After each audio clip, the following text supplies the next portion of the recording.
Sobat Arjo, masih hari ketiga dari jelajah jalur Pansela membangun ekonomi pantai selatan Jawa. Hari ini tim berkesempatan untuk mengunjungi sentra batik Giriloyo di Imogiri, Bantul.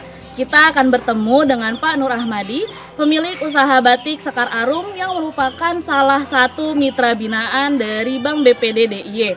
Kita akan melihat bersama-sama dan meliput bagaimana proses pembuatan batik dan pemasaran batik tersebut sehingga bisa diterima di pasar nasional dan internasional. Jelajah jalur Pansela ini dipersembahkan oleh Harian Jogja dan didukung penuh oleh PT Pertamina Patraniaga dan Bank BPD DIY.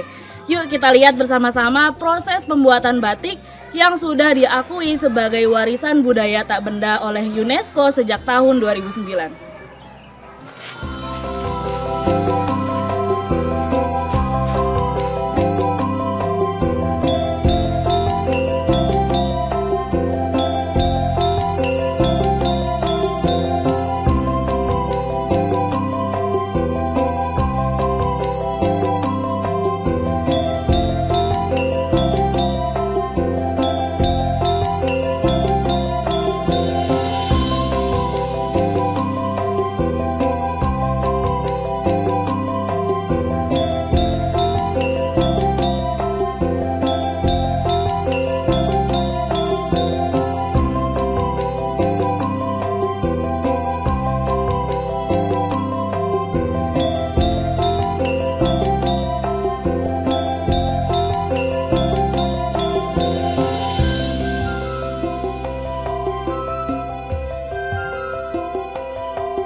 Ya, monggo Mbak. Ini Galeri Batik Sekar Arum.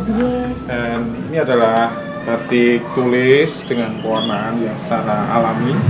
Kita menggunakan bahan baku dari kulit kayu, kulit buah, daun itu sebagai bahan bakunya. Makanya warnanya adalah warna-warna soft. Ini yang sudah jadi baju. Nah, kemudian ini yang dengan menggunakan teknik pewarnaan secara sintetis. Ini jenis kayunya katun. Nah, sementara yang ini kita masih tetap memakai batik tulis, tapi bahan pewarnanya ini memakai bahan pewarna yang secara sintetis. Jenis kainnya ini sutra, jadi lebih mahal dari yang katun tadi karena jenis bahan bakunya adalah berbahan baku kain sutra. Jadi saya boleh pegang ya Pak? Boleh, monggo. Ini prosesnya lebih susah karena serat kainnya berbeda dengan kain katun. Kemudian pewarnaannya ini ada 2 kali.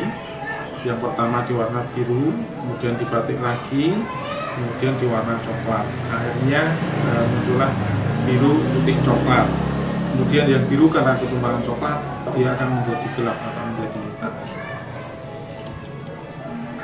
Saya lihat batik yang lainnya dulu ya. Monggo, kalau yang warna sintetis ada yang di sebelah sini Mbak, tapi masih tetap batik tulis. Monggo, saya boleh tanya-tanya ya Pak soal batik ini? Iya, silakan Mbak. Sejak kapan nih Pak Nur Ahmadi mulai usaha batik ini? Batik Sekar Arum ini mulai dari 2007, tetapi kalau keahlian membatik di Giriloyo ini sudah lebih dari 300 tahun yang lalu. Mulai dari abad ke-17, batik itu dikenalkan oleh Kerajaan Mataram. Pada masa itu Kerajaan Mataram mulai proses pembangunan makam raja yang ada di Imogiri. Dari situlah terjadi interaksi antara keluarga Mataram, keluarga keraton dengan masyarakat kami di sekitar Giriloyo. Nah, akhirnya nenek moyang kami ini menjadi perajin batik. Untuk perkembangan usahanya bagaimana Pak dari awal sampai sekarang ini? Kami dulu di awal itu adalah sebatas buruh batik. Artinya tatkala keraton itu memberikan pesanan kepada kami, masyarakat Giriloyo, masyarakat Giriloyo mengerjakan apa yang menjadi pesanan dari beliau. Karena beliau selalu memakai kain batik dengan motif-motif khasnya Mataram. Wahyu Temurun, Sito Mukti, Sito Asih. Dalam setiap kegiatan upacara di keraton itu selalu memakai kain-kain dengan motif-motif tertentu.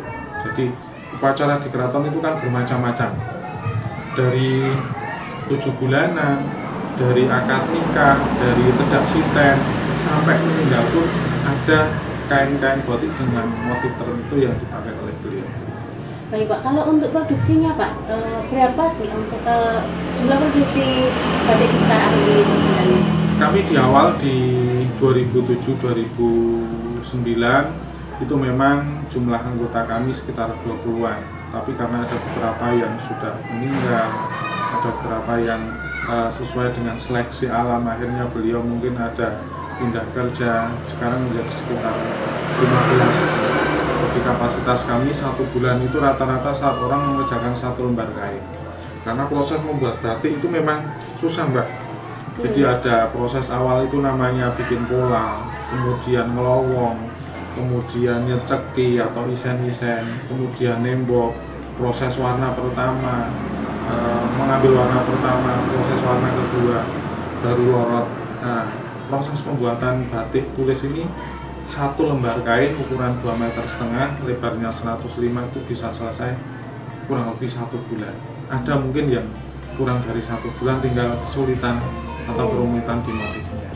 Dengan kesulitan seperti itu tentu pengaruh ke harganya nih Pak. Untuk harga batik tulis itu berapa Pak? Kalau batik tulis itu rata-rata sudah di atas 500 Pak.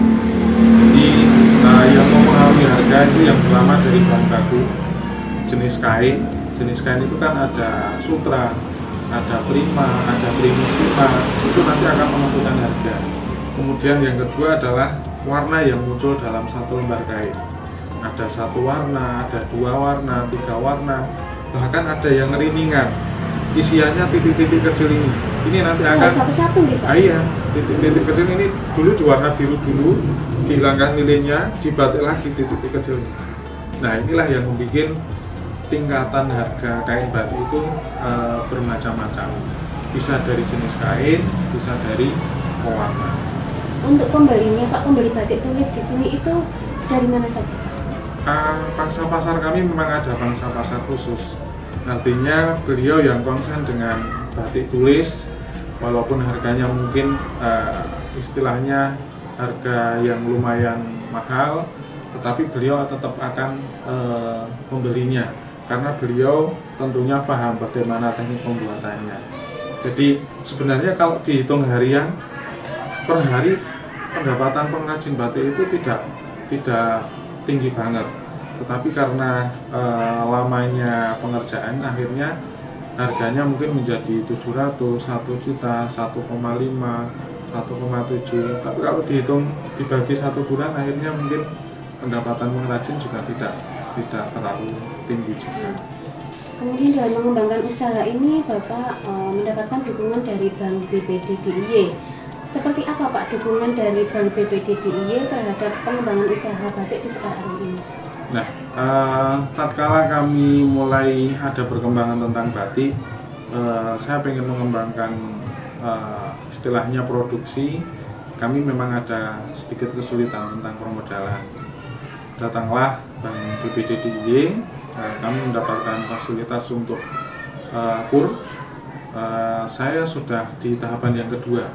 Tahapan yang pertama saya mengambil 50 juta, kemudian setelah kami berjalan lancar, akhirnya kami mengambil di tahapan yang kedua. Saya mengambil di 100 juta untuk di tahun yang tahapan yang kedua ini. Selain modal, apa perhatian dari Bank BPD DIY terhadap usaha batik di sekarang ini Pak? Bank BPD DIY sangat konsen dengan UKM yang ada di Jogja maupun di Bantul. Kami difasilitasi juga dengan beberapa pameran. Kami ada booth di BPD Kabupaten Bantul di sana, sehingga produk-produk kami tatkala ada nasabah yang ke bank melihat batik, ingin batik, produk kami bisa terjual di sana. Selain itu juga mungkin ada pameran-pameran di luar, itu sering juga kami difasilitasi oleh Bank BPD. Kalau untuk transaksi pembelian, apakah bisa menggunakan fasilitas transaksi non tunai dari BPD DIY Pak? Iya, kami juga difasilitasi beberapa barcode kiris, kemudian mesin gesek dan lain sebagainya, terutama di masa pandemi kemarin, Mbak. Masa pandemi kemarin kita kan dianjurkan untuk tidak transaksi secara tunai, Jadi Bank BPD DIY juga jemput bola dengan memberikan kepada kami beberapa fasilitas tentang mesin gesek dan barcode kiris itu kami difasilitasi oleh Bank BPD DIY. Baik, terima kasih Pak Nur Ahmadi atas informasinya. Mbak, monggo sembari melihat-lihat kami juga membuka paket belajar membatik. Jadi tatkala mungkin bersama keluarga, bersama dengan teman-teman pengen mengetahui lebih jauh tentang batik, bisa datang ke saya.